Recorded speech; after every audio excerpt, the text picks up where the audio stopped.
जयपुर से खबर है, जहां मुख्यमंत्री भुजनलाल शर्मा आज डेयरी विकास पर महत्वपूर्ण बैठक लेने वाले हैं। शाम को 5:30 पर सीएम कार्यालय में डेयरी विस्तार विषयों पर मंथन होगा। पशुपालन और डेयरी क्षेत्र को लेकर मुख्यमंत्री की उच्च स्तरीय बैठक आज होगी। शाम को ये बैठक होगी।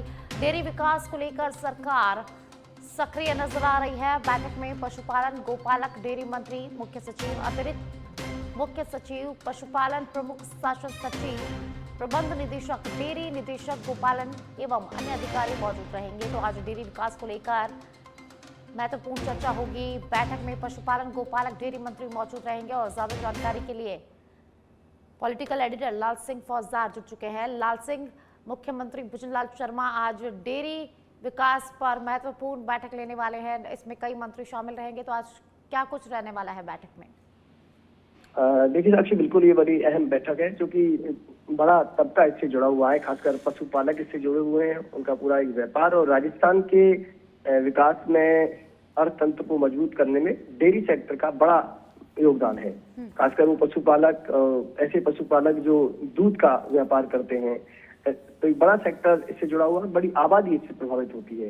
लिहाजा इसको कैसे बेहतर किया जाए, चाहे वो तमाम डेयरियों के माध्यम से हमारे दूध उत्पादन हो, या फिर उनका कैसे विस्तार किया जाए, कैसे अधिकतर किसानों को जोड़ा जाए, उनको लाभ पहुंचाया जाए, इन तमाम मुद्दों पर आज चर्चा होगी।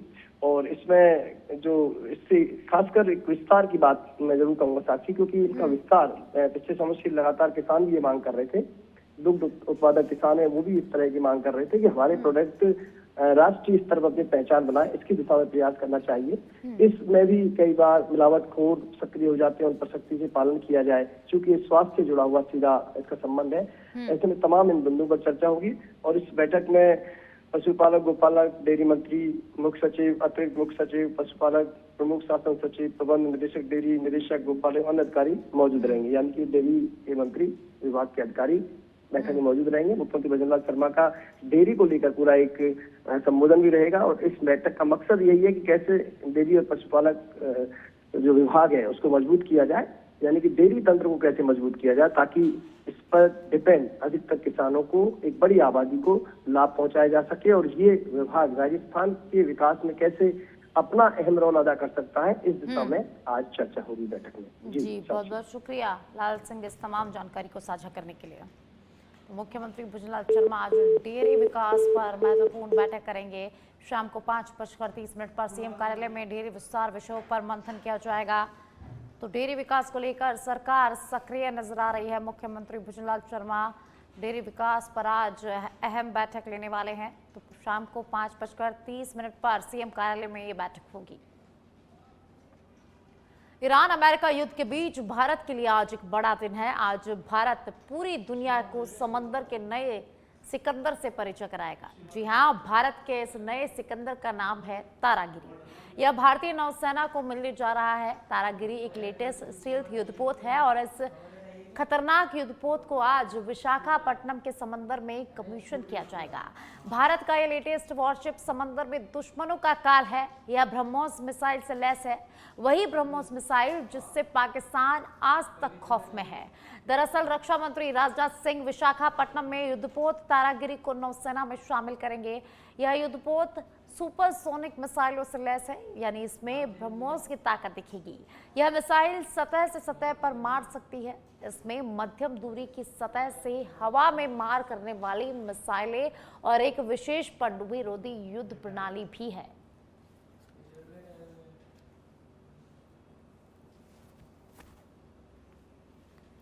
तो ईरान अमेरिका युद्ध के बीच आज भारत के लिए अहम दिन। तारागिरी आज भारतीय नौसेना में शामिल होगी। रक्षा मंत्री राजनाथ सिंह विशाखापट्टनम से इसे नौसेना में शामिल करेंगे। तो आज भारत के लिए महत्वपूर्ण दिन है। आज दुनिया को भारत अपनी समंदर की ताकत दिखाएगा। तो आज भारत दुनिया को अपने समंदर के सिकंदर से मिलवाएगा और उसका नाम है तारागिरी, जो आज भारतीय नौसेना में शामिल होगी। और अब खबर जयपुर से है, जहां निजी स्कूलों पर शिक्षा विभाग सख्त नजर आ रहा है। यूनिफॉर्म, जूते, टाई की मनमानी पर रोक लगा दी गई है। पुराने आदेशों की पालना अनिवार्य कर दी गई है। 1 अप्रैल 2026 से नए सत्र में सख्ती नजर आ रही है। सभी गैर सरकारी स्कूलों का निरीक्षण होगा। 3 स्तरीय कमेटियां यहां पर जांच करेंगी। 15 अप्रैल से निरीक्षण अभियान शुरू किया जाएगा। तो नियम तोड़ने पर सख्त कार्रवाई की जाएगी। 20 अप्रैल तक रिपोर्ट देनी होगी। अभिभावकों को राहत देने की अपील यहां पर की गई है। तो 1 अप्रैल 2026 से सत्र में सख्ती नजर आ रही है। सभी गैर सरकारी स्कूलों का निरीक्षण किया जाएगा।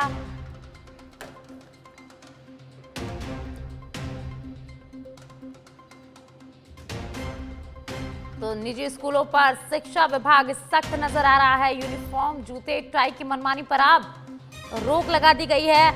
तो 1 अप्रैल 2026 से नए सत्र में सख्ती। सभी गैर सरकारी स्कूलों का निरीक्षण किया जाएगा। 3 स्तरीय कमेटी यहां पर जांच करेगी। तो 15 अप्रैल से निरीक्षण अभियान शुरू होगा। तो बड़ी पहल यहां पर की गई है। नियम तोड़ने वालों पर सख्त कार्रवाई भी की जाएगी। तो 20 अप्रैल तक रिपोर्ट देनी होगी। अभिभावकों को राहत देने की पहल यहां पर की गई है शिक्षा विभाग द्वारा। तो स्कूलों में महंगे महंगे यूनिफॉर्म्स, जूते और टाई मिलती थी और अब शिक्षा विभाग ने इस पर सख्त कदम अपनाया है, नई पहल शुरू की है।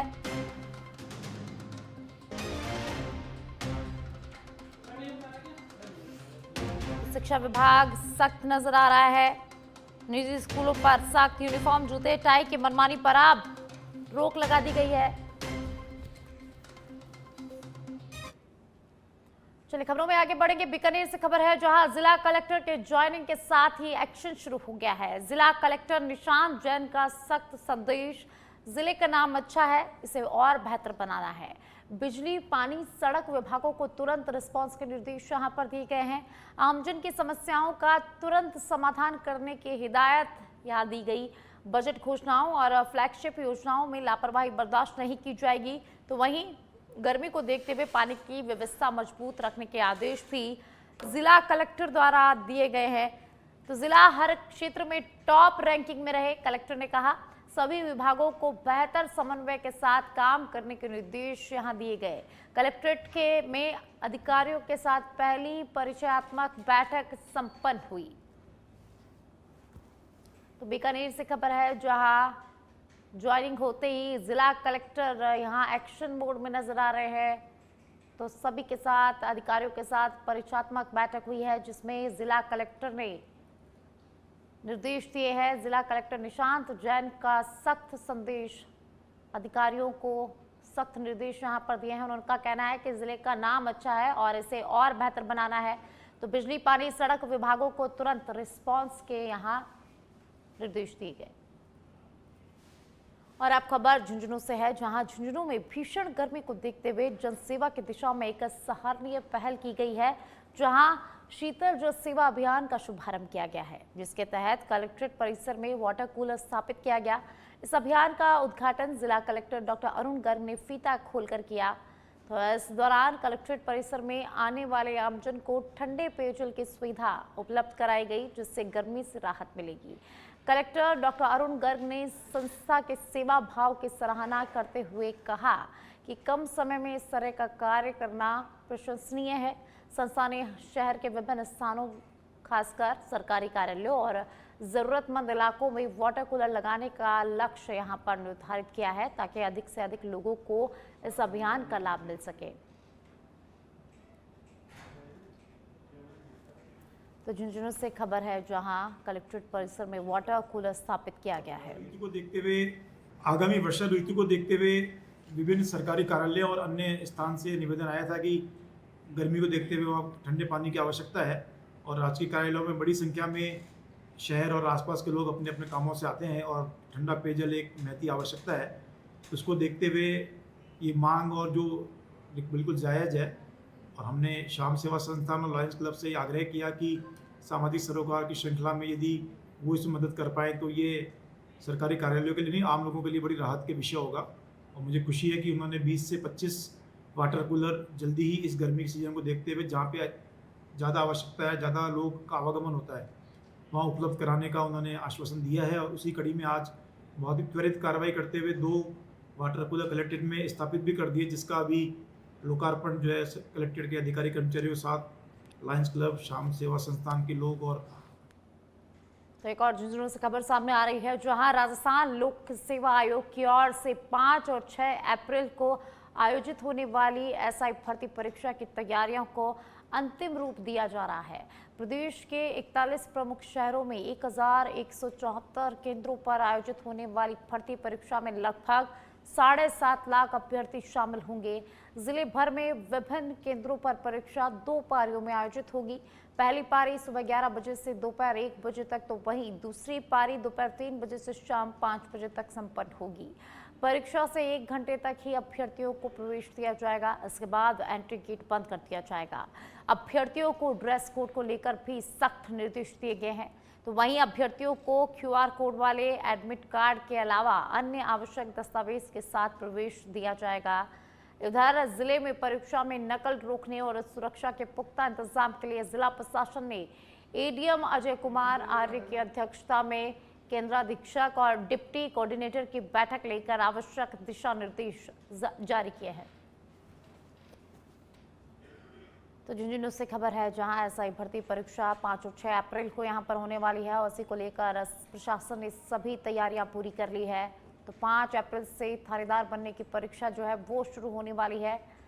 5 और 6 अप्रैल को 2 पारियों में एसआई भर्ती परीक्षा आयोजित होगी और इसको लेकर प्रशासन अलर्ट मोड पर है। कई तरीके की धांधलियाँ हो चुकी हैं, तो राज्य सरकार व RPSC चाहती है कि इस बार ये एग्ज़ाम बिल्कुल उनकी गोपनीयता से हो और ईमानदारी से हो, किसी भी तरीके की गड़बड़ी जैसा पूर्व में हुई वैसी ना हो। इस संबंध में इन्हें स्पष्ट निर्देश दिए गए सेंट्रल सुपरिटेंडेंट और डिप्टी कोऑर्डिनेटर। भरतपुर के बयाना से खबर है, जहां कारवाड़ी पीलूपुरा शहीद स्थल पर MBC अभ्यर्थियों का धरना तीसरे दिन भी लगातार जारी रहा और अब यह आंदोलन तेज होता यहां पर नजर आ रहा है। तो रीट भर्ती 2018 के लंबित 372 पदों समेत विभिन्न मांगों को लेकर चल रहे इस प्रदर्शन में सामाजिक नेताओं की बैठक भी आयोजित की गई, जिसमें श्रीराम बैंसला, दीवान सरपंच, विजयराम सरपंच और दयाराम सरपंच सहित कई प्रमुख लोग शामिल हुए। बैठक में 8 अप्रैल को प्रस्तावित महापंचायत को सफल बनाने के लिए विस्तृत रणनीति तैयार की गई है। अभ्यर्थियों ने आसपास के गांवों में जनसंपर्क अभियान चलाकर ग्रामीणों से बड़ी संख्या में शामिल होने की इसमें अपील की है। साथ ही चेतावनी दी गई है कि यदि मांगों पर जल्द सकारात्मक निर्णय नहीं हुआ तो आंदोलन को और उग्र किया जाएगा। तो फिलहाल महापंचायत को लेकर तैयारियां जोरों पर चल रही है। सिरोही जिले के रेवतर उपखंड के अनादरा कस्बे में अवैध डीजल बिक्री के खिलाफ जिला रसद विभाग ने बड़ी कार्रवाई की है। मुख्य बस स्टैंड के पास स्थित एक दुकान पर बिना लाइसेंस डीजल बेचे जाने की शिकायत मिलने पर रसद विभाग की टीम अधिकारी विनोद परमार के नेतृत्व में मौके पर पहुंची। टीम ने पहले स्थिति का जायजा लिया और फिर एक योजना के तहत एक व्यक्ति को बोगस ग्राहक बनाकर डीजल खरीदने के लिए भेजा और जैसे ही दुकानदार ने डीजल उपलब्ध करवाया, टीम ने तुरंत कार्रवाई करते हुए जांच शुरू कर दी है। जांच के दौरान दुकानदार वैध लाइसेंस प्रस्तुत नहीं कर सका, जिसके बाद दुकान में रखे ड्रमों में भरे करीब 260 लीटर अवैध डीजल को जब्त कर लिया है। साथ ही डीजल के सैंपल लेकर आगे की जांच प्रक्रिया शुरू कर दी गई है। जब्त डीजल को अनादरा थाने में सुरक्षित रखवाया गया है और मौके पर ही फर्द रिपोर्ट तैयार की गई है।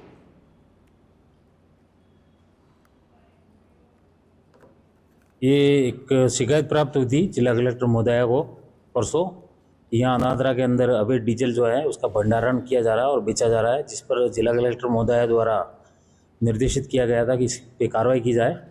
तो शाम को हम यहाँ से रवाना हुए, दुकान पर पहुँचे तो यहाँ पर 2 ड्रमों के अंदर डीजल भंडारित था और यहाँ से डीजल जो है वो उपभोक्ताओं को बेचा जा रहा था पैसे लेकर के, जबकि यहाँ पर ऐसा कोई इनके पास में लाइसेंस वगैरह नहीं है। तो जो अवैध डीजल बेचा जा रहा था उसको हमने जब्त किया है, अभी पुलिस में सुपुर्द की देंगे। और अब खबर सीकर के श्रीमाधोपुर से है, जहां श्रीमाधोपुर क्षेत्र में अचानक मौसम के बदलने के साथ ही तेज गर्जना और झमाझम बारिश हुई है। तो करीब 15 मिनट की बारिश से जहां मौसम सुहावना हो गया, वहीं खेतों में खड़ी और कटी फसलों को नुकसान की आशंका से किसानों की चिंता यहां पर बढ़ गई है। तो सीकर के श्रीमाधोपुर से खबर है, जहां जोरदार बारिश हुई है और इस बारिश ने किसानों की चिंता को बढ़ा दिया है। देश के कई राज्यों में अगले 3 दिन मौसम बदला रहेगा। मौसम विभाग ने जम्मू कश्मीर, हिमाचल प्रदेश, पंजाब, दिल्ली, हरियाणा, चंडीगढ़, राजस्थान, मध्य प्रदेश और महाराष्ट्र में तेज बारिश का अलर्ट जारी किया है। तो वहीं कर्नाटक और तमिलनाडु में आंधी तूफान की संभावना जताई गई है। वहीं मध्य प्रदेश के सागर और सीहोर में गुरुवार को बारिश हुई। सीहोर में पंचायत वेब सीरीज की शूटिंग को रोकना पड़ा। तो वहीं धार के कुक्षी में ओले भी यहां पर गिरे हैं। मऊगंज में आकाशीय बिजली की चपेट में आकर एक महिला की मौत हो गई है। तो वहीं राजस्थान के श्रीगंगानगर में गुरुवार दोपहर अचानक मौसम बदल गया और तेज बारिश के साथ ओले भी यहां पर गिरे। जैसलमेर में आंधी भी चली। तो वहीं हरियाणा की बात करें तो हरियाणा में गुरुवार को हिसार, सिरसा और फतेहाबाद में बारिश हुई। मौसम विभाग ने जम्मू कश्मीर के गांदरबल जिले में अगले 24 घंटों में 2400 मीटर से ज्यादा ऊंचाई वाले इलाकों में हिमस्खलन की चेतावनी जारी की है। प्रशासन ने लोगों को सतर्क रहने और पहाड़ी और बर्फीले क्षेत्रों से जाने से बचने की यहां पर सलाह दी है।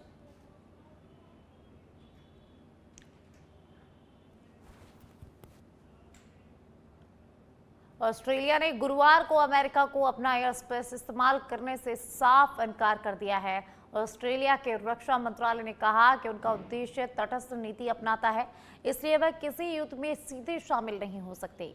इससे पहले आपको बता दें कि स्पेन, फ्रांस और इटली ने भी अमेरिका को अपने एयर स्पेस और सैन्य ठिकाने इस्तेमाल करने की इजाजत देने से साफ मना कर दिया है। तो वहीं ईरान की राजधानी तेहरान को कराच शहर से जोड़ने वाले B1 हाईवे ब्रिज पर गुरुवार को अमेरिका ने हवाई हमला किया और इस हमले में कई लोग घायल हो गए।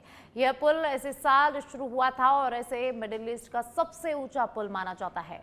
करीब 1050 मीटर लंबे और 136 मीटर ऊंचे इस पुल को बनाने में लगभग $400 मिलियन यानी कि करीब 3800 करोड़ रुपए खर्च हुए थे और अब ये तबाह हो गया है।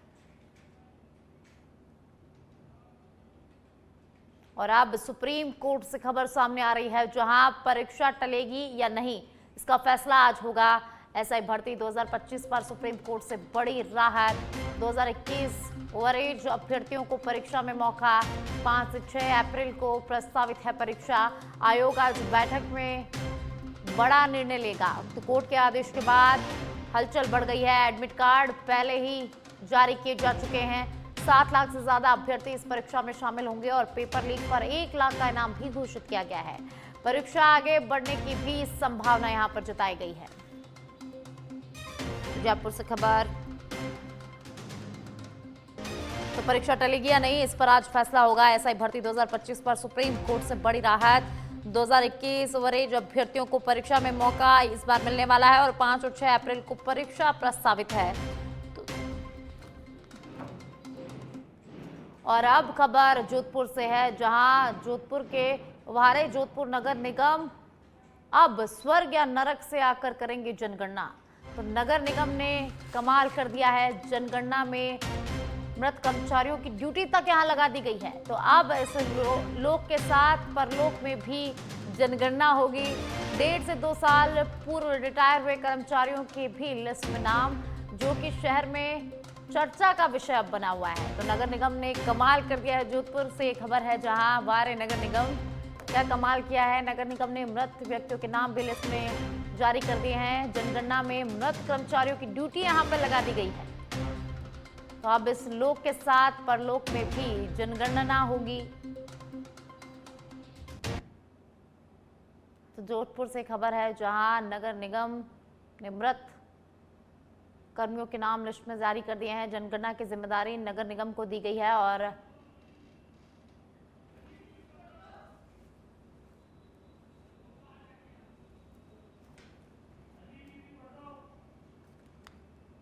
तो जोधपुर से खबर। जोधपुर में जनगणना ड्यूटी को लेकर प्रशासन की बड़ी लापरवाही सामने आई है, जहां नगर निगम द्वारा जारी सूची में मृत और सेवानिवृत्त कार्मिकों के नाम शामिल कर दिए गए हैं। जिला प्रशासन की ओर से जनगणना की जिम्मेदारी नगर निगम को दी गई है, जिसके तहत निगम आयुक्त सिद्धार्थ पालानीचामी द्वारा 2084 कर्मचारियों की ड्यूटी सूची जारी की गई, लेकिन इस सूची में कई ऐसे नाम सामने आए हैं जिनका निधन हो चुका है या जो सेवा से रिटायर हो चुके हैं, जिससे पूरे मामले पर अब सवाल खड़े हो गए हैं। लाला लाजपत राय कॉलोनी निवासी अब्दुल वाहिद, जिनका 10 मई 2024 को निधन हो चुका है, उनका नाम भी इस सूची में शामिल किया गया है, जबकि नगर निगम स्वयं उनका मृत्यु प्रमाण पत्र जारी कर चुका है। तो इसी तरह रामापीर कॉलोनी के दीपक अवस्थी, जिनका फरवरी 2026 में निधन हो गया, उन्हें भी जनगणना ड्यूटी में शामिल किया गया है। तो वहीं अशोक व्यास, जो अगस्त 2024 में सेवानिवृत्त हो चुके हैं, उनका नाम भी सूची में देखकर लोगों की नाराजगी जो है वो सामने आ रही है। और 2 साल हो गए, मई में 2024 में इनकी डेथ हुई थी और इनकी नगर निगम में ड्यूटी आ गई, आपको मालूम है? नहीं, मेरे को कोई पता नहीं। अभी आपने बताया तो मेरे को पता चला कि इनकी ड्यूटी आ गई है, लिस्ट में नाम आया है। ये सरकार की गलती, नगर निगम की गलती है, जबकि 2 साल पहले जबकि 2 साल पहले